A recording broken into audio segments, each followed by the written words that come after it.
For eons, our solar system has thrived in a delicate, predictable harmony, anchored by the warmth of our sun. But out in the dark, a rogue predator approaches.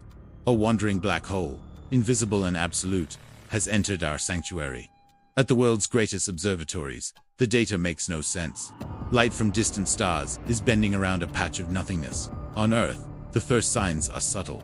The clouds begin to swirl in unnatural patterns as the atmosphere is tugged by a distant titan.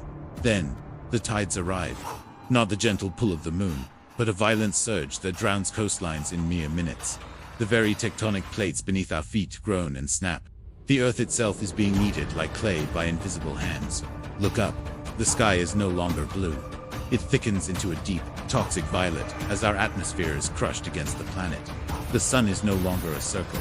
It is a smeared ribbon of fire, its light distorted by the gravitational lensing of the void. In our cities, the impossible happens. Gravity becomes a variable. Steel and stone begin to stretch toward the zenith. Tall spires warp and thin.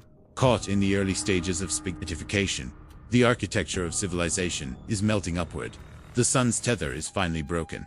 Earth is violently ejected from its orbit, plunging into the cold, deep space between stars. The predator reveals itself. A massive, glowing ring of superheated gas and dust, the accretion disk of the black hole. Tidal forces reach their peak. The Earth's crust fractures like an eggshell, exposing the glowing magma of the mantle. The planet is no longer a sphere. It is being elongated, torn into a stream of molten rock and debris. As we approach the event horizon, time begins to fail. The stars outside accelerate, living out their lives in seconds. The final remnants of our home shards of mountains and oceans spiral into the glowing throat of the singularity. Darkness. The event horizon closes behind us. Information, history, and light are all erased from the observable universe. The solar system is quiet again. The wanderer drifts back into the abyss, leaving no trace that we ever existed.